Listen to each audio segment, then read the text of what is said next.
I never believed in curses. Not until I found his diary. It was hidden at the bottom of an old wooden trunk in my grandmother's attic, wrapped in red cloth tied with black thread and stained with something that looked like dried blood. The name on the first page made my heart stop. Arif Hassan, my uncle. The one who disappeared exactly 30 years ago without a trace. Everyone said he ran away. Some whispered darker things, that he went mad chasing ghosts and vanished into the mountains. But no one ever found him. No body. No answers. And now this diary. I opened it trembling. Each page was a descent into madness. He wrote of a hidden village called Rugar, of people who walked backwards, of shadows that moved before their owners, of a whispering well that granted wishes, but at a price. Then came the final page. It was written in a different ink. Fresh. Darker. And it was in my own handwriting. Words I had never written.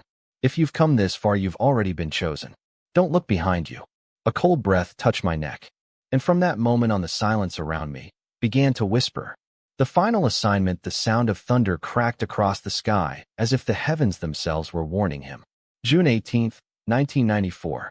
Lahore was drowning in an early monsoon, the streets soaked and echoing with sirens' horns and the occasional voice trying to be heard over the storm. The city, though familiar and buzzing, felt strangely hollow to Arif Hassan that night. Something was pulling him away, not just from the city, but from everything he'd ever known. He stood by the window of his small second-hand apartment, staring at the water dripping down the cracked glass, the light from a flickering street lamp casting fractured shadows across his floor. His desk, littered with torn newspapers, audio tapes, and scrawled notes, was no longer organized chaos. Tonight it was a battlefield of theories, myths, and half-told truths. And at the center of it all, Rugar. Arif wasn't the kind of journalist who covered politics or business scandals. He wasn't drawn to war zones or celebrity gossip. Instead, he sought something else, the unexplained.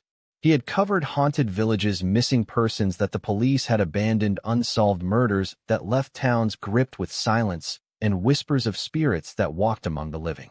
His work was feared, admired, and ridiculed in equal measure. But he didn't care, because deep down he believed every myth held a grain of truth. He just hadn't expected this one to feel so personal. He picked up his voice recorder, clicked the button, and spoke softly. This is entry 112. Rugar, the village that doesn't exist. Locals refuse to name it out loud. Government records stop in 1939. Coordinates show nothing but dense forest. Yet 3 disappearances in the last 2 months, all within 50 kilometers of this location. This is where the trail ends. I'm going there tonight. If I don't return, he paused. This tape is my goodbye. The whisper before the storm. Arif was careful. He told no one where he was going, not even his closest colleague or his sister, though she had always been the one person he trusted blindly. But this time was different. He felt eyes on him even in the busiest places. Anonymous letters had started arriving at his office. Pages torn from books marked with red ink. Lines that didn't make sense, or made too much sense. Silence lives in the soil there. If you speak its name, it hears you. One note simply read, "She's still waiting." Who was she? Arif wasn't sure. But he had to know. That need to uncover the truth, no matter how dangerous, burned inside him like a second heartbeat. The last sight, he left the apartment around midnight. No phone call. No letter. No explanation. His landlady said he looked tired but determined. The cab driver remembered him as polite, quiet, and distracted. The last person to see him was a petrol station attendant on the edge of the highway north. Arif had asked for directions. When told that road hadn't been used in years, Arif had smiled and said, "That's exactly why I need it." After that, nothing. 3 days later, a police report was filed. 5 days later, a search team found nothing but damp soil, animal tracks, and trees that creaked as if they were whispering to each other. On the 7th day, a forest ranger found a torn satchel near a crumbling milestone with unreadable lettering. Inside, a broken tape recorder, 3 audio tapes, a half-burned map, and a diary soaked in something too dark to be water. The diary speaks. The diary was immediately handed over to police officials. Investigators expected journalism notes, contacts, perhaps hints of foul play. Instead, they found page after page of ramblings, increasingly frantic as the entries progressed. They don't want to be found. Something is watching from the trees. I haven't seen the sun in 2 days. The same woman appears in every dream. Her eyes are black holes. And then the final line written with such force that the pen tore through the paper. Agar ye diary jishi, ko mile to wapas mad Anna. If someone finds this diary, do not come back. There were no more words after that. Silence in the bloodline for Arif's family time stopped. His mother went from active and spirited to silent and cold. His father grew furious, blaming the government, his son's career, and eventually even God. His sister Meher stopped writing poetry and burned her collection of his articles. She spoke little of him after that except on the anniversary of his disappearance, when she would spend hours locked in his old room. The world moved on. But they didn't. And tucked away in the attic of their ancestral Haveli, sealed inside a dusty trunk, the diary lay untouched for 3 decades. Forgotten. Or buried, depending on who you asked. But not for long. In 2024, on a monsoon afternoon uncannily similar to that of Arif's final night, Zoya arrived at the Haveli. She was 19, restless, smart, and curious in a way that made her mother uneasy. She wasn't looking for the diary, but the diary was waiting for her. A house that remembers the Haveli stood at the edge of the old village like a forgotten monument. Built before partition, its walls were thick, stained with history and moss, and its corridors creaked even when no one walked them. Most of the rooms were locked. Some were simply abandoned. Zoya had always found the place eerie when she visited as a child, but this time it felt different, like it had been waiting for her. Her grandmother had grown quieter over the years. Now in her late 80s, Amma Jan rarely spoke of the past. Her conversations circled the same few stories: a lost prayer bead, an old recipe, or tales of saints who walked through dreams. But when Zoya mentioned her university thesis on unsolved disappearances in Pakistani history, something in her grandmother's expression shifted.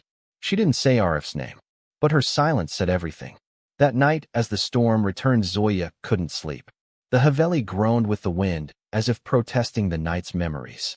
She wandered through the upper floor with a flashlight in hand, its narrow beam dancing across dusty walls and old portraits.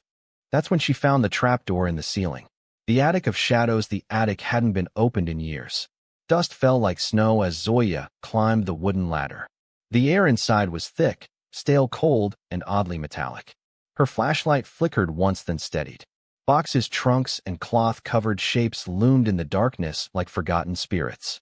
Cobwebs brushed against her arms as she moved slowly, careful not to disturb whatever secrets slept here. And then she saw it. A large wooden trunk carved with faded floral patterns, with a rusted lock already hanging open. It was as if someone had been here just before her, or left it open for her. She lifted the heavy lid. Inside were fragments of time. An old shawl, a cracked radio, a Polaroid photo of a young man smiling with wind in his hair, letters tied with thread, and at the very bottom, a leather-bound diary wrapped in a red silk cloth. Zoya's breath caught. She didn't know why, but her fingers trembled as they reached for it. The first entry, the diary, felt warm. Not hot, warm like something alive. As she flipped through its yellowed pages, the smell of age and earth filled her nose. The ink was faded in places, smudged in others, and the handwriting was hurried, slanted, panicked. It's not just a village. It's a place outside of time. You think you're alone in the trees. You're not. They see you before you arrive. She turned the pages faster. I heard my own voice call out to me from the forest. I hadn't spoken. Something walks on the roof of the tent at night. Not an animal. Something heavier. And then came the one sentence that made her entire body go cold. If you're reading this, you've already been chosen. The name that shouldn't be there. Zoya dropped the diary. It hit the floor with a dull thud. She backed away, heart pounding, eyes wide. For a moment, she just stood there listening to the silence. But silence has a sound, and tonight it was thick and heavy like breath held too long. Slowly she knelt again and picked up the diary. She turned to the back. On the very last page there was a fresh line of text, written in bold dark ink that hadn't been there a moment ago. The handwriting was eerily familiar. She had seen it before in her own notebooks. Zoya, I need you to finish what I started. She slammed the diary shut and stumbled back down the attic ladder. A memory that never happened. She didn't sleep that night. Her mind raced through every strange dream she had ever had as a child. One came back vividly now, a nightmare she had once told her mother about at the age of 10. In it she was lost in a forest. The trees were tall and silver, and the moon was red. She kept hearing someone call her name from behind the trees, but when she turned there was never anyone there. Her mother had dismissed it as imagination, but now she remembered something more. In that dream, she had found a diary in the roots of an old tree. And in that diary was one sentence over and over: "Don't look behind you." The secret her mother hid. The next morning, Zoya asked her mother about Arif. The reaction was instant. Her mother froze at the breakfast table, eyes narrowing. "Why are you asking?" Zoya explained about the attic, the trunk, the diary. But she left out the part about the message at the end. Somehow she knew that part wasn't meant for anyone else. Her mother's lips tightened. "He was obsessed with darkness," she said finally, "chasing things that didn't want to be found." "But he was your brother," Zoya whispered. Her mother's voice dropped. "No. He was a stranger by the time he left." Zoya wanted to ask more, but her mother stood and left the room, ending the conversation and beginning 1,000 more questions in her mind. She had to know. That evening, Zoya took the diary to her room. She locked the door and turned on her desk lamp. She began reading from the very first page. Every word sank into her like hooks. Arif hadn't just visited Rogar. He had gone there knowing it might cost him everything. And yet he had gone alone. The diary wasn't just notes. It was a warning, and it was clear that now it was calling to her. The sound that shouldn't exist, it started as a hum. Soft at first, like a radio out of range. Zoya had just reached the 3rd chapter of the diary, the lamplight casting long shadows across her room, when the hum crept into the corners. She froze, her eyes darting around the room. Outside, the wind blew softly, but this sound, it wasn't coming from outside. It was coming from the diary. She leaned in, holding her breath. And then faintly, impossibly, she heard it. Zoya, her name, whispered, drawn out, echoing as if from inside the pages themselves. She snapped the diary shut. The hum stopped, but the silence that followed felt worse. "Something is awakening." That night, the dream returned. She was standing in a forest, though the trees looked more like tall figures, swaying gently, as if breathing. The ground was soft beneath her bare feet. She heard someone walking behind her, slow, deliberate steps on leaves that weren't there. "Who's there?" she asked in the dream. No answer, only breathing. Then came a voice, clearer this time. "You read it. That means you're mine now." She woke with a start, drenched in sweat, her lamp still on the diary, closed on the desk. But there was something else. A handprint, a small faint handprint, pressed on the inside of her window. From the inside. Clues in the margins. Zoya skipped her classes that day. She sat on the floor of her room, the diary open in front of her, a notebook beside her, and her phone set to record. She decided to approach it like a researcher. Calm, rational, like she would any case study. But the deeper she read, the more impossible it became. Arif's entries weren't just stories. They were puzzles. Some were written backward. Others were scrawled over each other. Layered writing that seemed impossible to decode unless read under a mirror or flashlight. He mentioned symbols he had seen carved into trees. Described dreams that bled into reality. One passage caught her eye. "It's always watching from above. Never the ground. Always above. Look up." She looked up. A spider dangled from the ceiling.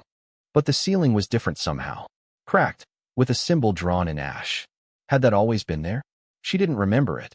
The first sound recording. Zoya remembered the broken cassette tapes Arif's satchel had reportedly contained. There were news clippings in the back of the diary referencing the items found with him. She searched the last pages, and to her shock there it was. A short transcript from Tape Crackle, June 25th. "I haven't slept in 3 days. Something keeps scratching the tent. It's not wind. It mimics voices now. Last night, it spoke in my voice. I found a mirror in the forest. Not mine. Old. Cracked. I saw someone in it. Someone who looked like me. But not me." He smiled.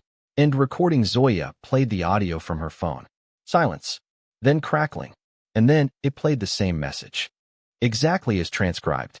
She hadn't downloaded anything. No files. No recordings. Her phone had been listening. Zoya's connection. She sat frozen. Heart thudding.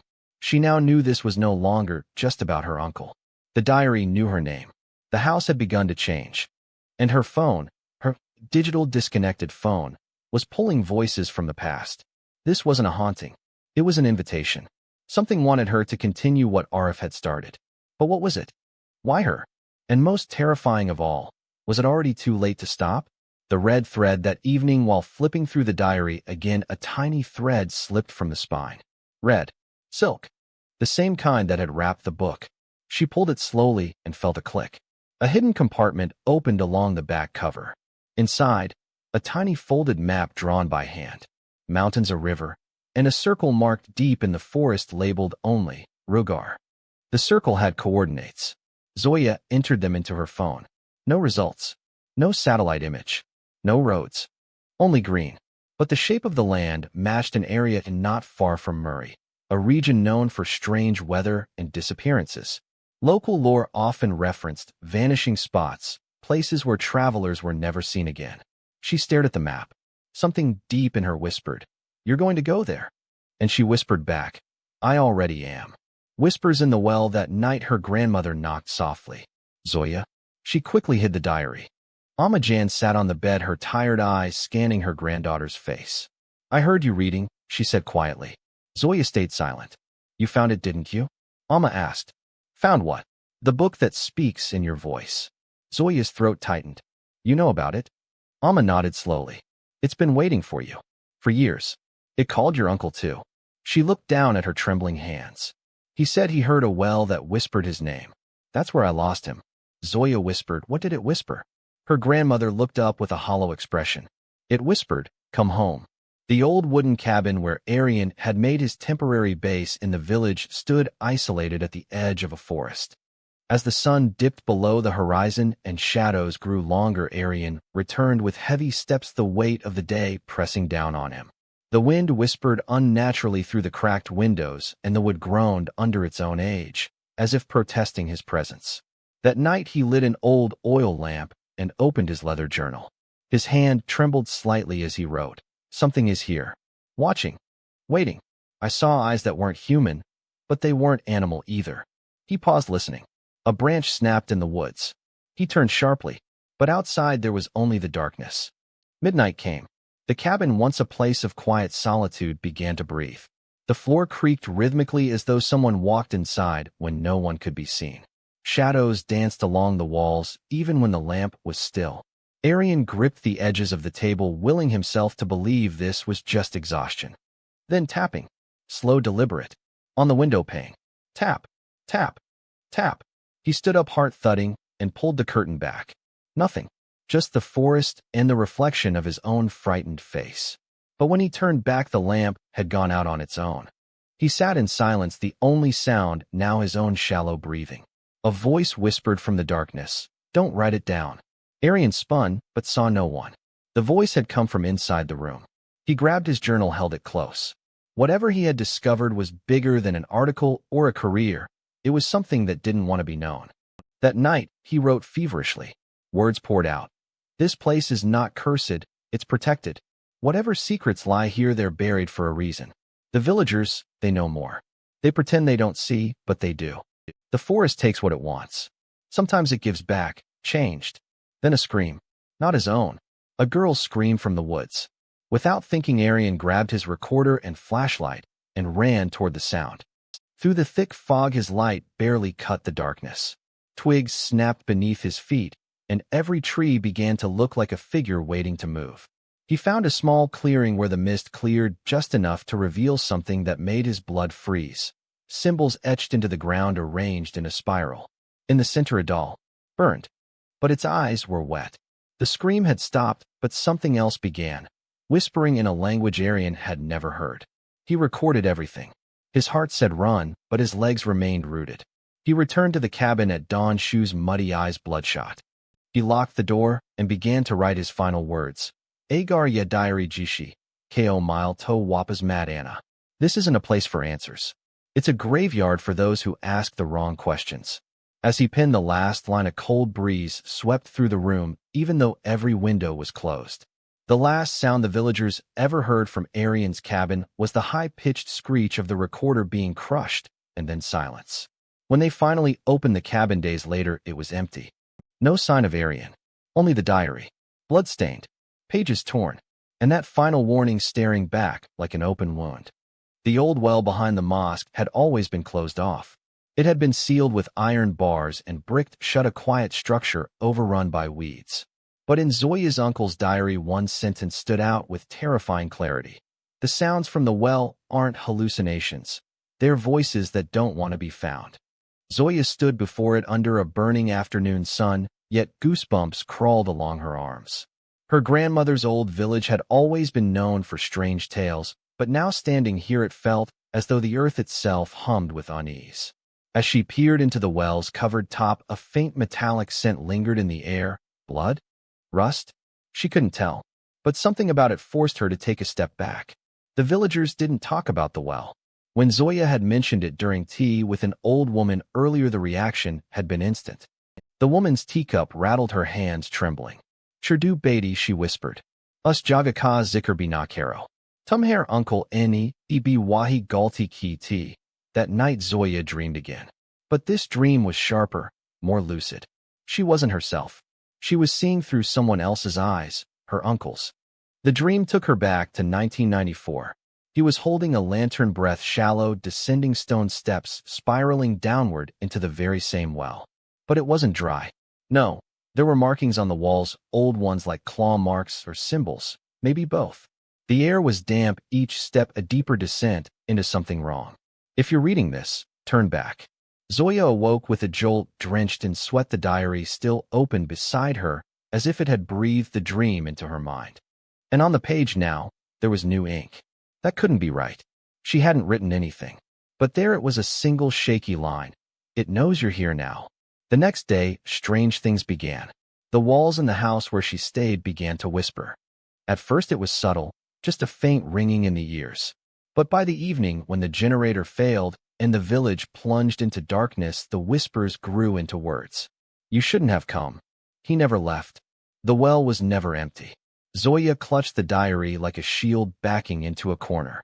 Her flashlight flickered wildly, casting moving shadows on the mud-plastered walls. Then, a scream, sharp and distant, echoed from the direction of the well. But the village was asleep. Or pretending to be. She stepped outside, and the scream came again, but this time it wasn't distant. It was inside her ears, inside her skull. The next morning Zoya made a decision. She would follow her uncle's last path. Every entry in the diary pointed toward a pattern. The well, the field where the ground breathes, the old graveyard where time stops. Places that weren't on maps but existed in stories, the kind told in whispers and cut off by silence. She dressed with care, lacing her boots tight, tying her scarf, and keeping the diary wrapped in cloth. Then she approached the village imam, a quiet, elderly man who had once known her uncle. His face turned pale at the sight of the diary. "That thing should have burned long ago." "I need answers," Zoya insisted. The imam looked at her, long tired. "He came here in 94, he said. Asked too many questions. Went where he shouldn't. He said the village hid something, that it was built on something." "Built on what?" The old man hesitated, then whispered. "A promise that was broken. A spirit that was betrayed. We call it Sakhan, the one who remembers." By sunset Zoya was at the field. The diary called it Zamin Jo Sans Ledi Hai, the ground that breathes. It looked normal enough, bare and flat. But as she walked she felt a shift beneath her feet, as if the earth exhaled slowly. And then in the middle of the field was a tree, burnt, gnarled, and dead. She stepped closer, and for the first time truly heard it. A heartbeat, coming from beneath the soil. She fell to her knees and pressed her ear to the ground. Thump, thump. It was alive. Something down there lived and waited. The diary had mentioned it in an unfinished sentence. The tree stands guard, but the heartbeat is getting louder. It waits for. The sentence ended in a scratch, as though he was interrupted. Then the wind spoke her name. She turned, but no one stood there. Still she felt watched. Behind her the dead tree's bark had cracked open slightly, revealing a symbol scorched into it. A triangle with a circle inside, bleeding at the edges. She recognized it from the last page of the diary, the final sketch her uncle made before disappearing. Suddenly she couldn't breathe. The air turned thick like smoke. Zoya stumbled back, and that's when she saw it. A figure, white-eyed, standing at the far edge of the field, backlit by the dying light. Motionless. Watching. But when she blinked it was gone. Zoya returned to the house in silence. The night was darker than any before. No moon, no stars, just pitch black. And yet her room glowed faintly. The diary was open again. The ink fresh. This time it wasn't words. It was a map. Hand-drawn, but unmistakable. A path from the well to something labeled Darwaza-e-Kun, the door of blood. The old well behind the mosque had always been closed off. It had been sealed with iron bars and bricked shut, a quiet structure overrun by weeds. But in Zoya's uncle's diary, one sentence stood out with terrifying clarity. The sounds from the well aren't hallucinations. They're voices that don't want to be found. Zoya stood before it under a burning afternoon sun, yet goosebumps crawled along her arms. Her grandmother's old village had always been known for strange tales, but now standing here it felt as though the earth itself hummed with unease. As she peered into the well's covered top, a faint metallic scent lingered in the air. Blood? Rust? She couldn't tell, but something about it forced her to take a step back. The villagers didn't talk about the well. When Zoya had mentioned it during tea with an old woman earlier, the reaction had been instant. The woman's teacup rattled, her hands trembling. "Churdu Beatty," she whispered. "Us jaga ka zikr binakaro. Tumhair uncle eni, ibi wahi galti ki ti." That night Zoya dreamed again. But this dream was sharper, more lucid. She wasn't herself. She was seeing through someone else's eyes, her uncle's. The dream took her back to 1994. He was holding a lantern, breath shallow, descending stone steps, spiraling downward into the very same well. But it wasn't dry. No, there were markings on the walls, old ones like claw marks or symbols, maybe both. The air was damp, each step a deeper descent into something wrong. If you're reading this, turn back. Zoya awoke with a jolt, drenched in sweat, the diary still open beside her, as if it had breathed the dream into her mind. And on the page now, there was new ink. That couldn't be right. She hadn't written anything. But there it was, a single shaky line. "It knows you're here now." The next day, strange things began. The walls in the house where she stayed began to whisper. At first it was subtle, just a faint ringing in the ears. But by the evening, when the generator failed and the village plunged into darkness, the whispers grew into words. "You shouldn't have come. He never left. The well was never empty." Zoya clutched the diary like a shield, backing into a corner. Her flashlight flickered wildly, casting moving shadows on the mud-plastered walls. Then, a scream, sharp and distant, echoed from the direction of the well. But the village was asleep. Or pretending to be. She stepped outside. And the scream came again, but this time it wasn't distant. It was inside her ears, inside her skull. The next morning Zoya made a decision. She would follow her uncle's last path. Every entry in the diary pointed toward a pattern. The well, the field where the ground breathes, the old graveyard where time stops. Places that weren't on maps but existed in stories, the kind told in whispers and cut off by silence. She dressed with care, lacing her boots tight, tying her scarf, and keeping the diary wrapped in cloth. Then she approached the village imam, a quiet, elderly man who had once known her uncle. His face turned pale at the sight of the diary. "That thing should have burned long ago." "I need answers," Zoya insisted. The imam looked at her, long tired. "He came here in 94, he said. Asked too many questions. Went where he shouldn't. He said the village hid something, that it was built on something." "Built on what?" The old man hesitated, then whispered. "A promise that was broken. A spirit that was betrayed. We call it Sakhan, the one who remembers." By sunset Zoya was at the field. The diary called it Zamin Jo Sans Ledi Hai, the ground that breathes. It looked normal enough, bare and flat. But as she walked she felt a shift beneath her feet, as if the earth exhaled slowly. And then in the middle of the field was a tree, burnt, gnarled, and dead. She stepped closer, and for the first time truly heard it. A heartbeat, coming from beneath the soil. She fell to her knees and pressed her ear to the ground. Thump, thump. It was alive. Something down there lived and waited. The diary had mentioned it in an unfinished sentence. The tree stands guard, but the heartbeat is getting louder. It waits for. The sentence ended in a scratch, as though he was interrupted. Then the wind spoke her name. She turned, but no one stood there. Still she felt watched. Behind her the dead tree's bark had cracked open slightly, revealing a symbol scorched into it.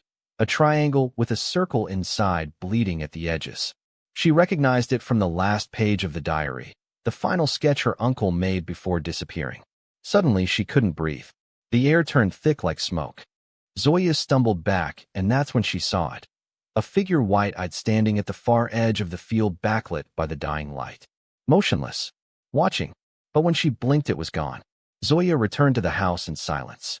The night was darker than any before. No moon, no stars, just pitch black. And yet her room glowed faintly. The diary was open again. The ink fresh. This time it wasn't words. It was a map. Hand-drawn, but unmistakable. A path from the well to something labeled Darwaza-e-Kun, the door of blood. A shriek cut through the static-laced audio of the tape recorder Zoya had unearthed in the trunk. It wasn't from her uncle. This voice was softer, more feminine, echoing like it came from deep within a cave. Zoya leaned closer to the speaker, her fingers trembling slightly as she adjusted the volume dial. The voice repeated but distorted. "Don't let them see you. Don't look at their eyes." The whisper faded into an eerie silence, broken only by the faint crackle of old tape running on. Zoya's breath caught in her throat. Who was that? The diary never mentioned another person. Was this someone her uncle had met before he vanished? Or was it one of the villagers, the ones he'd cryptically described as not what they appear to be? For the next hour, Zoya sat cross-legged on the floor, replaying the tape, making notes, and comparing everything to the diary entries. Something strange was happening. The timelines didn't match up. Her uncle's last few pages spoke of events on July 8, 1994, but the tape had a recording from the 10th. That would mean he was alive after the final diary entry. After he wrote, "Agar ya diary jishi ko mile to wapas madana." Zoya's pulse quickened. Why would he deliberately make it seem like that was the end? Unless he wanted whoever found the diary to believe it, to not come looking. But Zoya had already started. The night outside grew dense. Lahore's usual chaotic city, sounds seemed muffled, as if the very air around her had changed. Zoya tried to shake it off as a trick of the mind, but the sensation lingered. She stared at the last page of the diary again, fixated on a barely noticeable pencil mark in the bottom margin, a tiny triangle with a dot inside. She recognized it. It wasn't from anything common. It was the mark of an ancient protection symbol from Sufi traditions used in forgotten villages long before modern Islam took hold in those areas. It was said to ward off unseen eyes. That same symbol appeared again on the back of the cassette. Her uncle had scratched it deeply into the plastic. Why? And why did she suddenly feel like something was watching her? Unable to sleep, Zoya messaged her closest friend Rahil, a skeptical but loyal computer science student. He didn't believe in anything paranormal, but he knew how to enhance old audio files, decode corrupted documents, and hack into archives. He owed Zoya a few favors, especially after she helped him pass his first semester exam. "Zoya, I need your help. Don't ask too much, just meet me tomorrow morning. Bring your laptop. Bring your mind. Rahil, why do I feel like this is going to end with both of us cursed or dead? Zoya, don't be dramatic. Just come." She tucked the diary under her pillow like a child hiding a secret. But even then she couldn't sleep. Shadows in the corners of the room felt heavier. The shape of the curtains seemed to twist when she wasn't looking directly at them. And more terrifyingly, she could swear she heard faint scratching from inside the walls. At exactly 3:33 a.m., she sat up straight. A soft humming sound was echoing through the room. It wasn't from her phone. It wasn't from outside. It was coming from the trunk. She turned on her flashlight and crept toward it. The trunk lid was still open from earlier, but now it looked different. The velvet inside shimmered subtly, revealing patterns that hadn't been there before. Sigils, markings, old ink traces of letters written in what looked like Urdu, but older. Perso-Arabic script with minor alterations. As she leaned in, her flashlight flickered, then died. Total darkness. Zoya froze. Her heartbeat slammed in her ears. But before panic could grip her fully, the faintest glow emerged from inside the trunk. Soft bluish light, like something bioluminescent. She reached toward it, hypnotized. Her fingers brushed against something cold and smooth. A coin? A stone? Suddenly the floor beneath her trembled, and a voice low and guttural echoed from the trunk. "You have opened the gate." Zoya yanked her hand back and stumbled, knocking over a stool. The light vanished instantly. Silence fell again, heavy and absolute. The next morning, Rahil showed up, bleary-eyed, yawning. "What the hell, Zoya? I didn't sleep at all because of you." Zoya shoved the diary and cassette toward him. "This was my uncle's. He disappeared in 1994. These are the last things he left behind." Rahil blinked, still half asleep. "Is this a prank?" "No. And I'm not explaining everything right now. I just need you to enhance the audio and check these coordinates mentioned here." She pointed to a page from the diary. "See if there's a map reference. Or maybe a satellite image." Rahil looked uneasy but plugged in his laptop. "You know you sound insane, right?" "I know." He played the tape, cleaned the background noise, enhanced the lower frequencies, and immediately flinched. What is that? Hidden under the surface audio was another voice. A male voice. It wasn't her uncle. It was deeper, unfamiliar. Rahil isolated the track and played it. She must never come here. She carries the blood. Both of them froze. Zoya. What the hell is this? Rahil whispered. She didn't answer.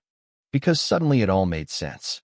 Her mother had once told her, when she was little and always asking questions, your uncle had a gift. He could see things others couldn't. Maybe that's why he vanished. Maybe some gifts are dangerous. Zoya had never understood what she meant. But now she did. Whatever her uncle had stumbled onto in 1994, it wasn't just a ghost story or a village myth. It was something real, something alive, and something still watching. And it knew about her. By noon, Zoya had packed a backpack, booked a one-way ticket to the nearest town mentioned in the diary, and written a short note to her grandmother. I need to know the truth, she wrote. He was your son, and I have his blood. If I vanish like him, tell the world not to forget us. She didn't tell Rahil where she was going. He'd try to stop her, but she left him a copy of the diary pages and one instruction. If I'm not back in 10 days, burn the trunk. Burn everything. The coldness in Zoya's chest refused to subside. That night in her room, the diary sat silently on the desk under the pale lamplight. Every time she looked at it, she felt as though the air around it distorted slightly, like heat waves or a subtle shimmer, invisible yet present. The last line haunted her. Agar ya diary gishi ko mile to wapas madana. If anyone finds this diary, don't come back. She whispered the words aloud, almost like a spell she didn't believe in, but feared nonetheless. Outside, the wind howled with unnatural shrillness, brushing against her window in erratic patterns. Even the sounds had started to change. Zoya's phone lit up. It was a message from Rayhan. Rayhan, did you open the trunk? Zoya, yes. I found his diary. Rayhan, don't read it. I'm serious. My mom told me things. Bad things. Zoya's eyebrows furrowed. Zoya, what kind of things? Rayhan, I'll tell you tomorrow. Just keep it shut tonight. But how could she? The diary wasn't just a relic now. It had started speaking, not in voices, but in suggestions, in impulses, in flickers of memories she never had. There were pages at the end that hadn't been there earlier, faint outlines now visible in candlelight, faint ink lines that looked like they were still drying, as if someone was writing from the other side. She turned the page. Another entry, undated, and not in her uncle's handwriting. You came here, Zoya, just like I knew you would. You carry the same stubborn light in your eyes. But the rules have changed. The village isn't what it was. The trees are awake now. The well is no longer silent. And the people, they wear their faces only in daylight. Zoya flinched. What the hell is this? She slammed the diary shut, heart hammering like a trapped bird. It couldn't be real. Somebody was messing with her. Some old prank. Maybe Rayhan planted it. But her gut disagreed. It wasn't just the diary. Since the moment she had opened that trunk, the world felt thinner, like something lay just beneath, waiting. She slept with the lights on. The dream. She was standing at the edge of a massive field under a violet sky. In the middle stood a tree, black, skeletal, and leafless. Beneath it was a well. A man, back turned to her, leaned over the well's edge. Slowly he looked back. She couldn't see his face. It was wrapped in shadows, but she felt the smile. Then came his voice, hoarse and distant. We never left, Zoya. We were waiting for you to come and finish the story. She tried to scream, but her voice failed. A hand shot out from the well, pale, decayed, and grabbed her ankle. She woke up gasping. The next day, Rayhan was already waiting outside their college building. He looked different, paler, nervous. Zoya, listen to me carefully, he said, pulling her aside. That village your uncle went to? No one talks about it anymore. Not even in whispers. My mother said it's cursed. Everyone who goes there either disappears or returns changed. Their eyes are never the same. Zoya stared. What are you talking about? She said your uncle wasn't the first. There were others before him.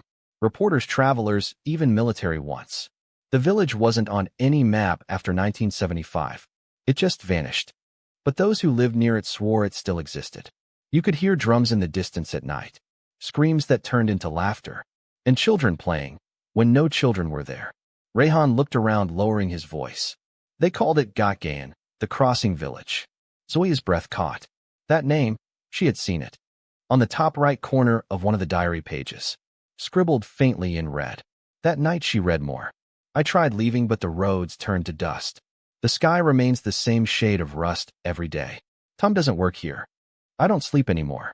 I hear the crying woman by the tree each night. She asks for her child, but she has no mouth. Her face is just skin. Her uncle's entries had become erratic. Shorter, more symbolic. One just said, "The mirror screamed back." Another, "I buried my name under the banyan tree. That's the only way to forget." And another, "The crows know the truth. That's why they laugh." Zoya couldn't stop. The deeper she went, the more real it became. She could smell the moss from the village well, hear the flutes that were never played, and always, always, the lingering sense that someone was watching. Not from the outside, from within. Each entry pulled her closer to an invisible boundary. The diary wasn't just recounting a story. It was a map, a tether, an invitation. Then she found it.